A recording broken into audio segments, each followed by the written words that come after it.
Hello student, I am back with a new topic. और आज का टॉपिक जिसमें हम बात करने वाले हैं वो है मल्टी डायमेंशनल इंटेलिजेंस, जिसे कि बहुआयामी बुद्धि भी कहते हैं। तो स्टूडेंट, इस टॉपिक पे जाने से पहले ये मैं बताना चाहती हूँ, ये जो टॉपिक है वो आप सबके लिए इसलिए इम्पोर्टेंट है बिकॉज जब आप टीचर बनोगे तो ये बिल्कुल नहीं सोचना है कि आपकी क्लास में जो सारे ही बच्चे हैं वो पढ़ने में ही अच्छे होंगे। हर बच्चे की जो बुद्धि होती है उसके डायमेंशन अलग अलग होते हैं इंडिविजुअल डिफरेंसेस के कारण। और एक टीचर, एक साइकोलॉजिस्ट को ये जानना बहुत ज़रूरी है कि बच्चे की क्या प्रतिभा है, उसकी बुद्धि किस चीज़ में ज़्यादा है और उस हिसाब से उसको आगे बढ़ाना है। इसीलिए मल्टी डायमेंशनल इंटेलिजेंस की यहाँ पे चर्चा की जा रही है। तो चलिए आइए देखते हैं मल्टी डायमेंशनल इंटेलिजेंस है क्या। और स्टूडेंट, अगर आपको मेरा ये चैनल और लेक्चर पसंद आ रहा है तो प्लीज मेरे चैनल को लाइक एंड सब्सक्राइब और शेयर करिए। चलिए तो आइए देखते हैं मल्टीपल डायमेंशन इंटेलिजेंस क्या है। तो स्टूडेंट, अब हम सबसे पहले ये जानेंगे कि मल्टी डायमेंशनल इंटेलिजेंस किसने प्रयोग किया और कब ये स्टार्ट हुई। तो इसके जो एक तरीके से फाउंडर थे वो थे हार्वर्ड गार्डनर, जिन्होंने अपनी बुक फ्रेम्स ऑफ माइंड में इसे सबसे पहले 1983 में प्रपोज किया था।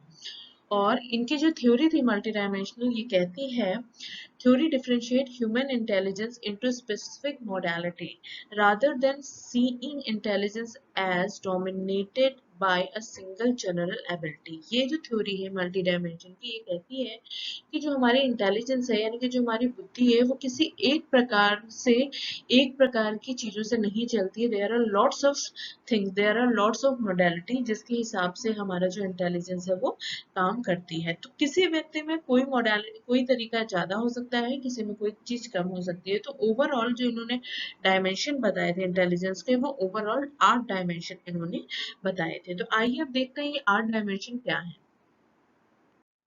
तो स्टूडेंट, यहाँ पे हम 8 एबिलिटीज देख रहे हैं जो कि अकॉर्डिंग टू गार्डनर हैं। इन्होंने बताया था कि ये 8 प्रकार की एबिलिटी हमारी बुद्धि में होते हैं। तो किसी में कोई एबिलिटी ज्यादा हो सकती है, किसी में कम हो सकती है, किसी में एवरेज हो सकती है। तो ये स्टार्ट है सबसे पहले म्यूजिकल है, बॉडीली किनेस्थेटिक है, इंटरपर्सनल है, वर्बल लिंग्विस्टिक है, लॉजिकल मैथमेटिक्स है, नेचुरलिस्टिक है, इंट्रापर्सनल है और विजुअल। तो ये ओवरऑल 8 एरियाज है हमारे इंटेलिजेंस के जिसपे गार्डनर ने अपनी बात कही, और यही है multi dimensional intelligence. So, moving towards description of multi-dimensional intelligence, now we are coming on our next topic। या अब हम इसको स्टूडेंट डिटेल में जानते हैं कि क्या होती है म्यूजिकल डायमेंशन और क्या होता है विजुअल एबिलिटी और डायमेंशन।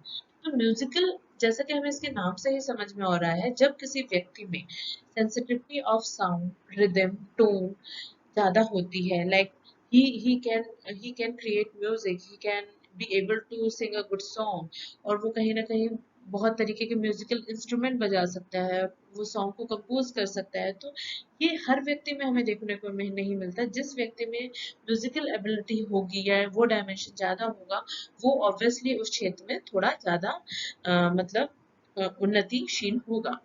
दूसरी तरफ हम देख रहे हैं विजुअल एबिलिटी। ये कहता है ability to visualize with mind's eye. आप जिन व्यक्तियों में विजुअल एबिलिटी ज्यादा होती है, उनकी थिंकिंग, उनकी इमेजिनेशन काफी अच्छी होती है, और कहीं ना कहीं जितने भी आर्टिस्टिक होते हैं, चाहे वो पेपर पे बनाने वाले हों या किसी चीज को गठित करने वाले हों, इन सब में विजुअलिटी बहुत अच्छी होती है जो कि सभी में नहीं पाई जाती। तो ये अलग अलग डायमेंशन है हमारे माइंड के, जिसमें अभी हमने देखा म्यूजिकल और विजुअल एबिलिटी। अब हम इसमें और आगे नेक्स्ट देखते हैं। तो स्टूडेंट, अब हम अपने थर्ड एंड फोर्थ डायमेंशन पे चलते हैं। थर्ड है आपका वर्बल, जिसे कि लिंग्विस्टिक भी कहा जाता है, और फोर्थ है आपका लॉजिकल, जिसे कि मैथमेटिकल भी कहा जाता है। तो जिन व्यक्तियों में या जिन बालकों में वर्बल यानी कि लिंग्विस्टिक एबिलिटी ज्यादा होती है, उनकी कुछ खूबियां हैं जो इस प्रकार हैं। It display ability with word and language. ऐसे बच्चे वर्ड और लैंग्वेज में बहुत जल्दी कैचिंग होते हैं, उनके उनके शब्दों का चयन और उसको व्यवस्थित करना बहुत अच्छा होता है। उनकी रीडिंग बहुत अच्छी हो सकती है, राइटिंग बहुत अच्छी हो सकती है, वो अपनी बातों को बहुत अच्छे से कह सकते हैं, वो स्पीच अच्छा दे सकते हैं, भाषण अच्छे से बोल सकते हैं, और चीज़ों को मेमोराइज बहुत अच्छे से कर सकते हैं। अगर ऐसी चीज़ें होती हैं तो they have a good verbal ability. इसी के साथ जब हम दूसरा देख रहे हैं लॉजिकल मैथमेटिक्स, तो ऐसे बच्चों में कहीं ना कहीं लॉजिकल पावर ज़्यादा होती है। With logical abstraction, reasoning, number and critical thinking इन्हें करने में बड़ा मज़ा आता है, और ये ऐसी चीज़ों को करने की कोशिश ज़्यादा करते हैं। तो ये हमने थर्ड एंड फोर्थ एबिलिटी देखी है हमारे इंटेलिजेंस की, जो है verbal and logical. Now we are coming on our fifth and sixth ability.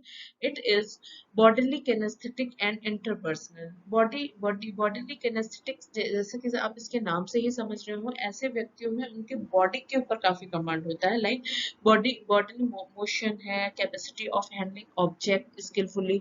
अगर हम इसमें बात करें तो जो भी हमारे स्पोर्ट्समैन हैं, या जो जिम्नास्टर्स होते हैं, या जो डांसर होते हैं, they have a very good ability of bodily kinaesthetic, sense of timing, physical action, good in sport, dance and making things. Student, आजकल जितने लाइव शोज आ रहे हैं आजकल डांसिंग के, आप उसमें देख सकते हो कि छोटे छोटे बच्चे कितने अच्छे अच्छे तरीके से करतब करते हैं। तो वो सब इसलिए है क्योंकि उनकी जो बॉडी है उसमें ये वाली जो एबिलिटी है वो हम सभी से कहीं ना कहीं ज्यादा है।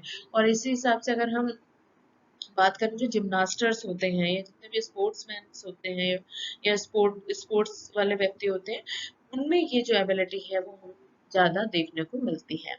एंड नेक्स्ट है इंटरपर्सनल। इंटरपर्सनल से यहाँ पे तात्पर्य है ऐसे व्यक्ति सेंसिटिविटी टू अदर्स मूड, ये दूसरों को बहुत बेहतर ढंग से समझते हैं, उनकी फीलिंग्स को समझते हैं, और इनके साथ काम करना बहुत अच्छा होता है क्योंकि they are this type of person are very cooperative.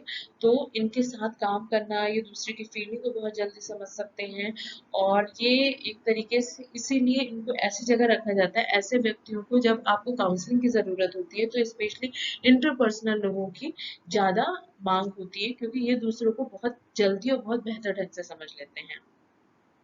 Now we are coming on our seventh and eighth dimension. It is intrapersonal and naturalistic. जैसा कि स्टूडेंट आपको अब नाम से ही समझ में आ रहा होगा, इंट्रापर्सनल यानी कि अब व्यक्ति अपने बारे में, ऐसे भी बहुत से व्यक्ति होते हैं जो अपनी खुद के स्ट्रेंथ वीकनेसेस को समझते हैं, अपने आप को बहुत अच्छे ढंग से समझते हैं कि मेरी क्या खूबियां हैं, मेरी क्या कमियां हैं, मैं क्या कर सकता हूँ या क्या नहीं कर सकता हूँ। ऐसे व्यक्तियों में इंट्रापर्सनल एबिलिटी ज्यादा होती है। Intro intra perspective and self reflective capacity होती है, deep understanding of the self होती है, अपने बारे में बहुत गहराई से जान सकते हैं, और अपनी कमजोरियों और अच्छाइयों को बहुत ही बेहतर ढंग से समझते हैं और काम करते हैं।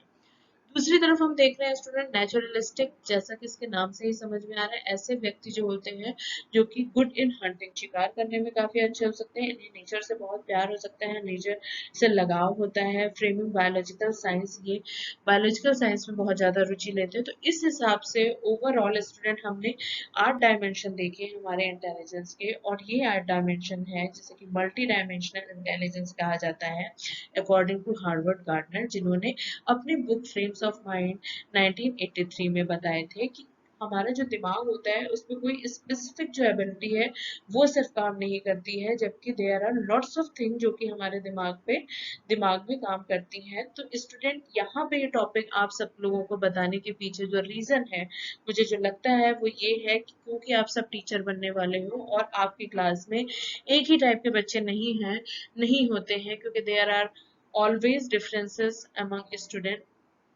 तो आप ये समझो कि किस बच्चे की क्या नीड है, उसकी जो इंटेलिजेंस है वो किस डायमेंशन में ज्यादा है, और उसको उस तरफ आगे बढ़ाने की कोशिश करो। और कभी भी हमें बच्चों पे ये प्रेशर नहीं करना चाहिए कि आप पढ़ो पढ़ो पढ़ो। हो सकता है उसकी बॉडीली किनेस्थेटिक अच्छी हो, वो नेचुरलिस्टिक फॉर्म में उसकी डायमेंशन अच्छी हो, तो वो उस एरिया में अपने आप को अच्छा प्रूव कर सकता है। तो इसीलिए ये डायमेंशन वाइज इंटेलिजेंस को बताने का पर्पस आप सबको यही है कि आप बच्चों को बेहतर ढंग से समझो और उसके हिसाब से उनकी उन्नति के लिए आगे प्रयास करिए। तो स्टूडेंट, आई होप आपको मल्टी डायमेंशन इंटेलिजेंस क्लियर हुआ होगा, और फिर भी अगर आपको कोई डाउट है इसमें तो आप प्लीज मुझसे पूछिए, मुझे अच्छा लगेगा। Thank you so much.